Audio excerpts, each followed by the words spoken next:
Hi, my name's Phil. I'd like to talk about politics. And yesterday, the President of the United States declared a state of emergency in the nation's capital. Perfectly normal thing to say. Not for a natural disaster, by the way, and certainly not for a foreign attack, but for what he called crime, bloodshed, bedlam and squalor. President Baby Hands announced he was taking the dramatic and never before used step of putting Washington DC's local police force under federal control and deploying the National Guard for good measure. He has further threatened the use of the army if he feels the need to later. His administration is painting a grim picture, with the president claiming the city has been overtaken by violent gangs and bloodthirsty criminals, roving mobs of wild youth, drugged out maniacs and homeless people. His words. But while that story was being broadcast from the White House, the city's own data tells a very different story. Violent crime in DC isn't surging, it's actually collapsing. According to the Metropolitan Police Department, overall violent crime is down 26% so far this year compared to last year. So what's really going on? How can a city be in the middle of a supposed crime crisis and documented crime collapses at the same time? What's really going on? But first, for daily news and politics, please click the subscribe button to stay notified. So let's be clear about what the government has done here. President Trump invoked Section 740 of the DC Home Rule Act. This is a provision that lets the president declare a public safety emergency and take control of the city's police for up to 30 days. First thing to note, Trump is saying that the White House will control it for at least 30 days.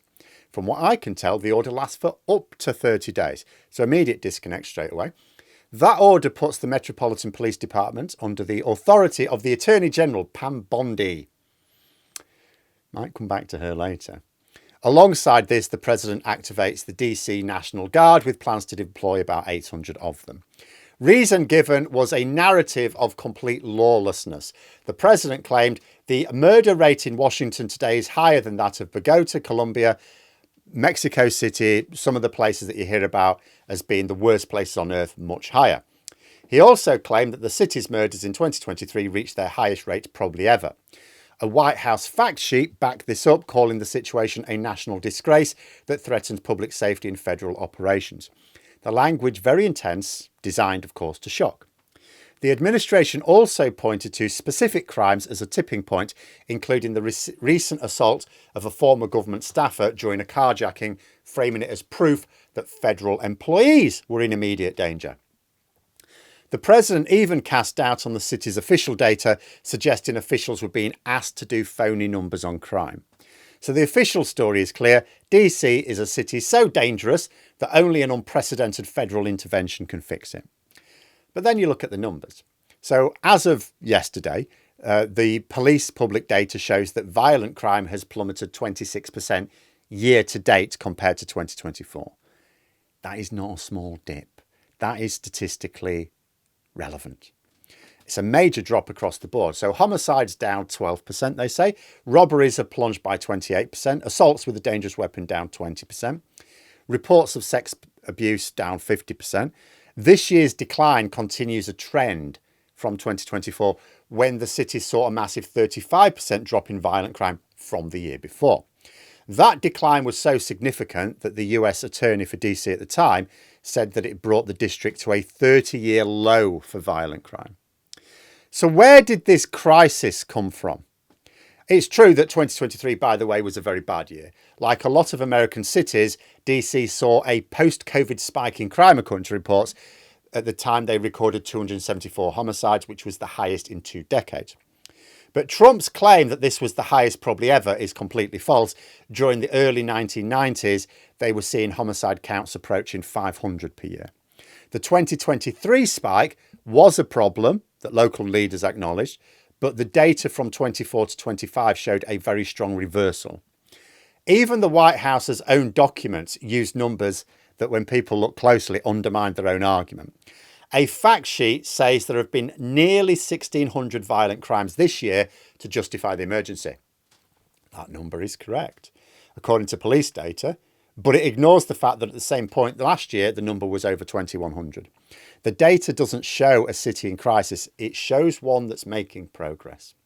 So if the data doesn't scream emergency, what explains the federal takeover? Well, there are a few likely motivations. First, there is the power of a simple, hard-hitting story.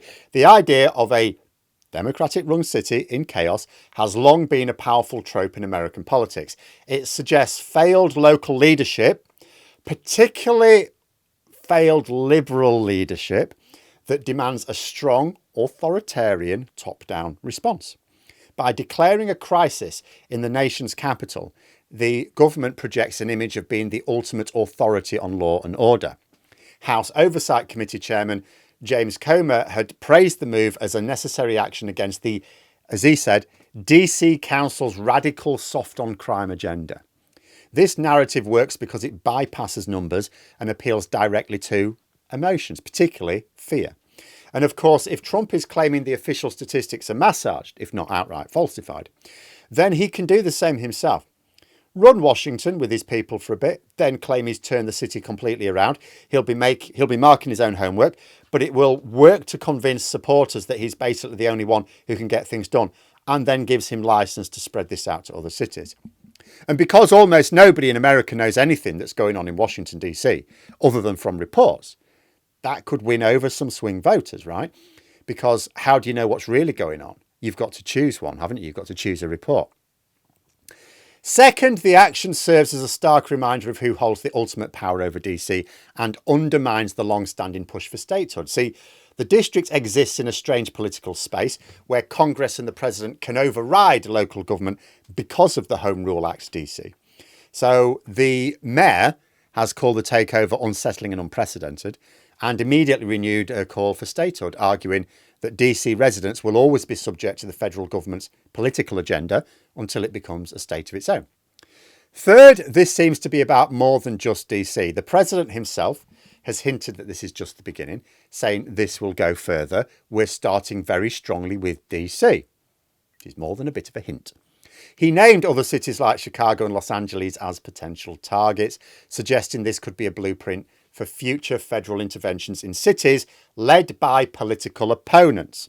It sets a precedent for using federal power to enforce a political agenda, no matter what local leaders or local data may say.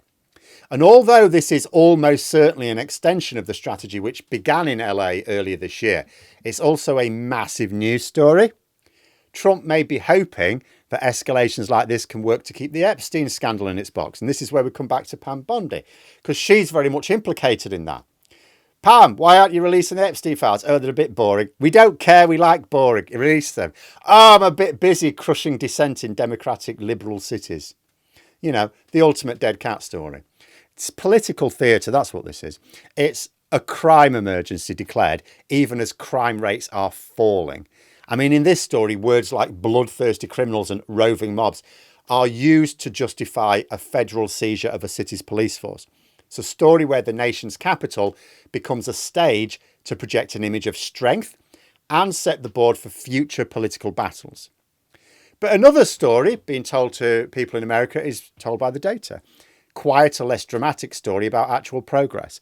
A story of a city that after a very tough year is now seeing violent crime drop to its lowest point in decades.